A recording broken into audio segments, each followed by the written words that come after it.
Hello students, welcome to the video on memory interfacing. Today in this video, I'll be demonstrating about how to interface memories like read-only memory and random access memory to an 8085 microprocessor. First, let us have a look into the requirements for performing this memory interfacing. The first requirement is we have to select the appropriate memory chip.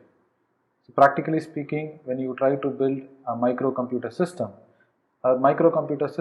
might have read-only memory as well as a random access memory. So how are we going to select the chip? So that is the first requirement. Second is identifying the registers. So a memory, whether it is a read-only memory or random access memory, might have so many registers in it. For example, 1 kilobyte of memory will have 1024 registers. So which register we are going to select and process. Thirdly, enabling the appropriate buffer. The third one is enabling the appropriate buffer. Memory devices have this input and output buffer. To facilitate read and write operations, these buffers are excited. Moving on to the address decoding techniques. To interface a memory device, moving on to the address decoding techniques. To interface a memory device to 8085 microprocessor, the Intel 8085 has 16 address lines. Now, to connect these 16 address lines to read-only memory and random access memory, decoding of address needs to be done. So this decoding is done using two techniques.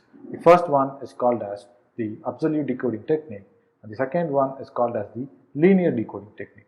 In absolute decoding technique, all the higher order address lines are used to enable the chip select signal, and in linear decoding, only one address line in the higher order address is used for selecting the chip select signal. Now on my slide, you can see the pin diagram of memory devices which are interfaced to 8085 microprocessor.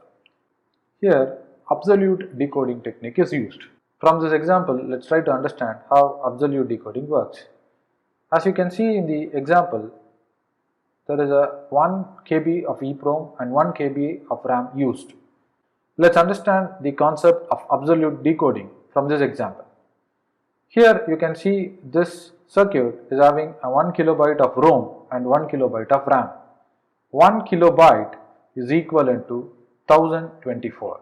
So this 1024, if you try to decode, 2 power n is equivalent to 1024. So taking logarithm, log of 2 power n is equivalent to log of 1024. So from this, if you try to calculate the value of n will be equivalent to 10. Meaning 10 address lines are required to connect or to interface this memory device with 8085 microprocessor. So this is quite evident from the address lines which you can see in the picture. It starts from A0 to A9, meaning 10 address lines. Same thing is also applicable to this 1 kilobyte of RAM. The address starts from A0 to A9. Moving on to the chip select signal. You can see the chip select signal is connected to a decoder. This decoder is called as a 3 to 8 decoder. In a 3 to 8 decoder, you will have 3 input lines, namely A, B, C, and there will be 8 address lines starting from Y0 to Y7. So in this example, you can see that pins Y0 and Y1 are connected to chip select pins of ROM and RAM. And then there are pins, namely G, G1 complement and G2 complement. So these G pins are the enable pins of A, B and C respectively. From this definition of absolute decoding, it says that all higher order address lines are used for chip selection using a decoder IC.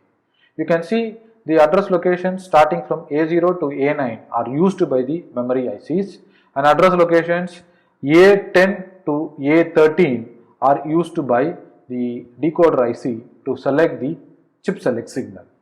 So this is the concept of absolute decoding. Apart from the address pins which are used by the devices, you can see there are 6 address pins starting from A10, A11, A12, A13, A14 and A15. They are left unused by the memory ICs. Now, by applying the concept of absolute decoding, we are going to use this 6 pins, 6 address pins to select the chip select pin. Chip select pin is a single pin in every memory IC. This leads to the importance of using a 3 to 8 decoder IC. So this 3 to 8 decoder ICs will give me 8 output combinations. Out of these 8 output combinations, I am going to select the first 2 output combinations to select EEPROM and RAM respectively.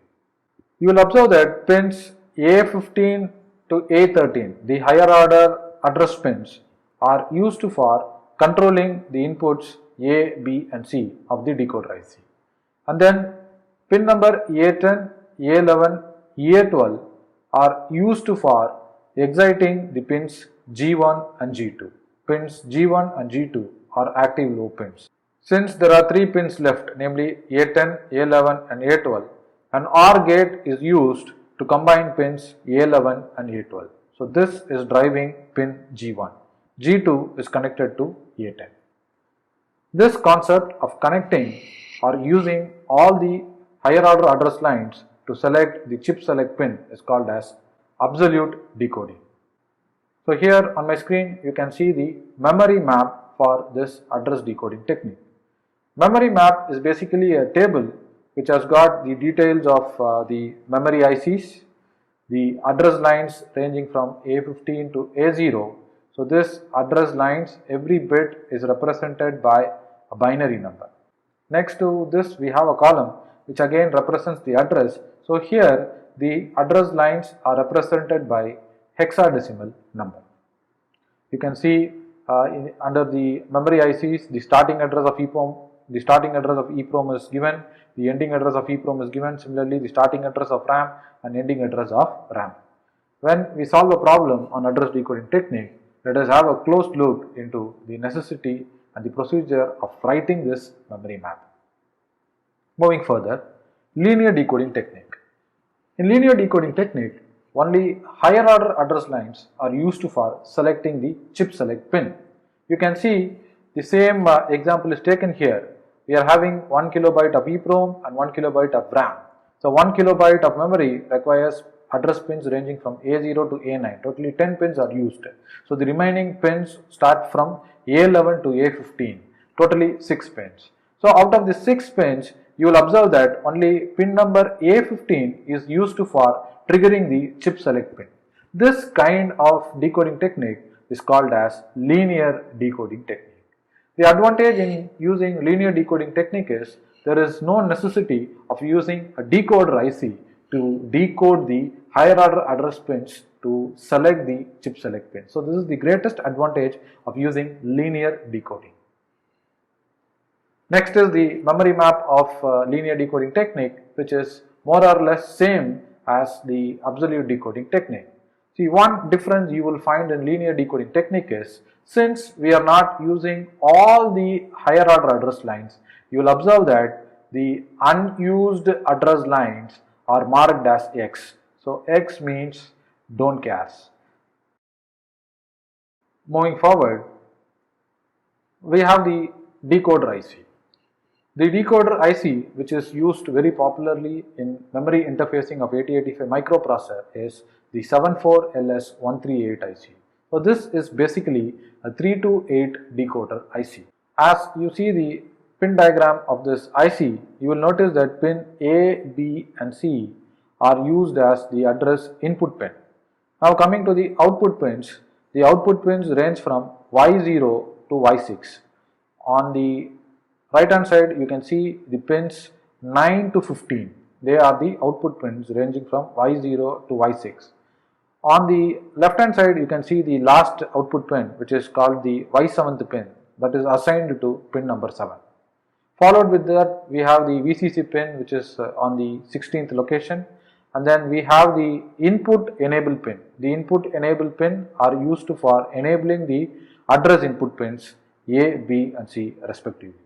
With this basic understanding about the pins of decoder IC, let us solve a problem.